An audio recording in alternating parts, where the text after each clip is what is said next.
Hello दोस्तों, स्वागत है आपका आपके अपने ही चैनल आरसी सेंटर पर। आज से हम सब शुरू करेंगे क्लास 10th के इतिहास का क्वेश्चन आंसर। और आज हम सब क्लास 10th के इतिहास के पहला चैप्टर का क्वेश्चन आंसर करेंगे और इस चैप्टर का नाम है यूरोप में राष्ट्रवाद। और इस चैप्टर में जितना भी क्वेश्चन था वो पूरा चैप्टर हम पिछले वीडियो में पढ़ चुके हैं। तो आप यदि उस वीडियो को नहीं देखे हैं तो आप डिस्क्रिप्शन में उसका लिंक है, वहां से जा कर के आप देख सकते हैं। आज हम सब पहला चैप्टर का क्वेश्चन आंसर करेंगे। तो चलिए हम सब वीडियो को स्टार्ट करते हैं। वस्तुनिष्ठ प्रश्न। वस्तुनिष्ठ प्रश्न में मतलब ऑब्जेक्टिव क्वेश्चन में सबसे पहला क्वेश्चन दिया है, इटली एवं जर्मनी वर्तमान में किस महादेश, महादेश मतलब महाद्वीप, तो किस महाद्वीप के अंतर्गत आते हैं? इसका आंसर है यूरोप महादेश या यूरोप महाद्वीप भी कह सकते हैं। दूसरा क्वेश्चन है, फ्रांस में किस शासक वंश की पुनर्स्थापना वियना कांग्रेस के द्वारा की गई? तो इसका आंसर हो जाएगा बूर्बो वंश। तीसरा क्वेश्चन है, मेजनी का संबंध किस संगठन से था? कार्बोनरी। 4 नंबर क्वेश्चन है, इटली एवं जर्मनी के एकीकरण के विरुद्ध निम्न में से कौन था? आंसर हो जाएगा Austria. 5 number question, count Cavour को विक्टर इमैनुएल ने किस पद पर नियुक्त किया? इसका आंसर होगा प्रधानमंत्री। 6 नंबर क्वेश्चन, गैरीबाल्डी पेशे से क्या था? तो गैरीबाल्डी पेशे से एक नाविक था। फिर है 7 नंबर क्वेश्चन, जर्मन राइन राज्य का निर्माण किसने किया था? Napoleon Bonaparte. उसके बाद फिर जालवेरिन एक संस्था थी व्यापारियों की। फिर है रक्त एवं लौह की नीति का अवलंबन किसने किया था? बिस्मार्क ने। रक्त एवं लौह की नीति का अवलंबन बिस्मार्क ने किया था। फ्रैंकफर्ट की संधि कब हुई थी? 1871 ईस्वी में। यूरोप वासियों के लिए किस देश का साहित्य एवं ज्ञान विज्ञान प्रेरणा स्रोत रहा? यूनान। 12 नंबर क्वेश्चन है, 1829 ईस्वी के एड्रियानोपुल की संधि किस देश के साथ हुई? तो तुर्की के साथ हुई थी। उसके बाद है फिर खाली स्थान, रिक्त स्थान की पूर्ति करें। पहला क्वेश्चन है, डैश के विरुद्ध, पहला क्वेश्चन है, डैश के युद्ध में ही एक महाशक्ति के पतन पर यूरोपीय महाशक्ति जर्मनी का जन्म हुआ? इसका आंसर होगा सूडान। दूसरा क्वेश्चन है, सेडोवा का युद्ध डैश और डैश के बीच हुआ? तो इसका आंसर होगा ऑस्ट्रिया और प्रशा के बीच। फिर 3 नंबर क्वेश्चन, 1848 ईस्वी की फ्रांसीसी क्रांति ने डैश युग का भी अंत कर दिया? आंसर हो जाएगा इसका पुरातन युग। के बाद फिर वेटिकन सिटी के राजमहल जहां डैश रहते थे, जो इटली के डैश से बचा रहा?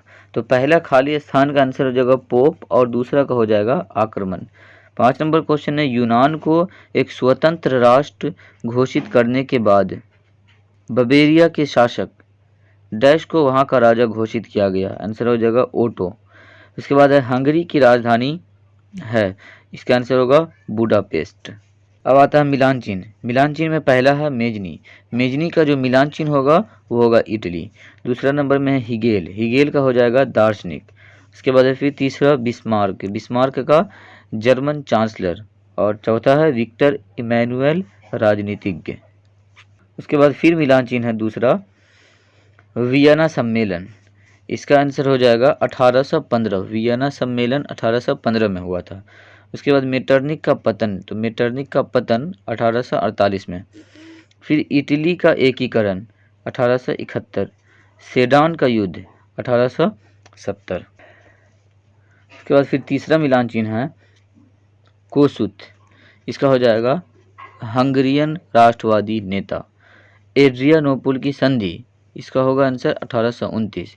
यूनान की स्वतंत्रता 1832। पोलैंड में आंदोलन 1863।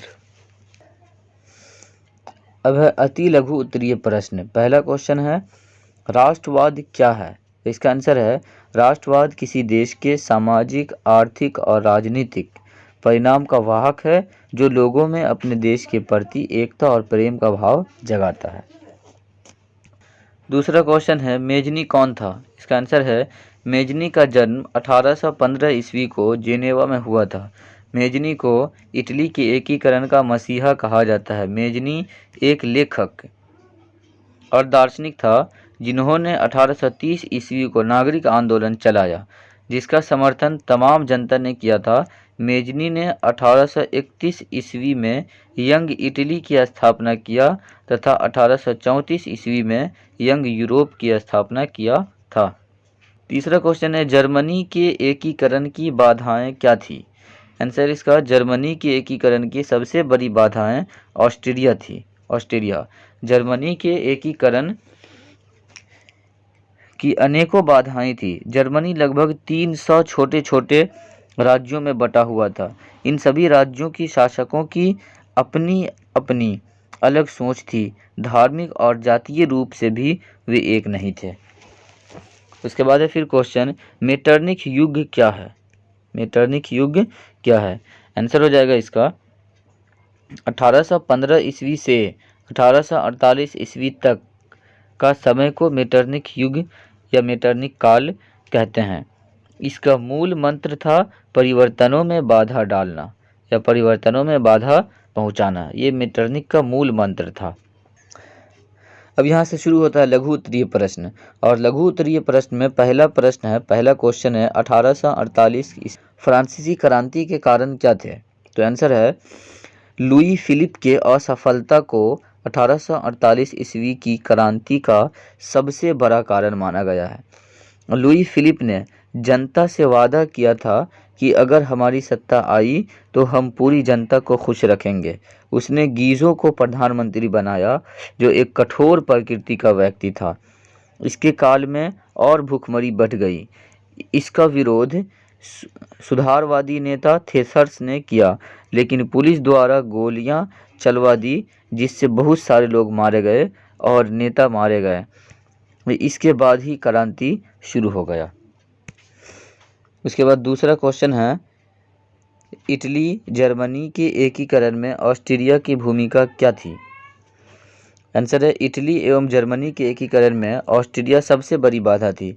ऑस्ट्रिया का चांसलर मेटरनिख था, जिसका कहना था कि किसी देश में शासन तो करो लेकिन जनता की भलाई ना करो। तीसरा क्वेश्चन है यूरोप में राष्ट्रवाद को फैलाने में नेपोलियन बोनापार्ट किस प्रकार सहायक हुआ? आंसर इसका इटली और जर्मनी के एकीकरण में नेपोलियन का अहम भूमिका था। इन्होंने इटली एवं जर्मनी को वास्तविक सत्ता दिलाने का कार्य किया। फ्रांस के क्रांति ने राष्ट्रवाद के भावना को जन्म दिया। जर्मनी 300 छोटे छोटे खंडों में विभक्त था, जिसे नेपोलियन ने 33 राज्यों में परिवर्तित कर दिया। 4 नंबर क्वेश्चन है गैरीबाल्डी के कार्यों की चर्चा करें। आंसर है गैरीबाल्डी पेशे से एक नाविक था। वह इटली के रियासतों का एकीकरण करके इटली में गणतंत्र की स्थापना करना चाहता था। वह मेजनी के विचारों का समर्थक था, किंतु बाद में काउंट कावूर के प्रभाव में आकर संवैधानिक राजतंत्र का समर्थक बन गया। उसने सिसिली और नेपल्स पर अधिकार कर लिया। दोस्तों आज के लिए इतना ही। ये चैप्टर यहीं पे ख़त्म होता है। यदि आपको यह वीडियो अच्छा लगा हो तो वीडियो को लाइक, शेयर और चैनल को सब्सक्राइब ज़रूर कर दें, ताकि इस तरह के प्रत्येक वीडियो की नोटिफिकेशन आप तक पहुंचती रहे। मिलते हैं नेक्स्ट वीडियो में। वीडियो को पूरा देखने के लिए बहुत बहुत शुक्रिया।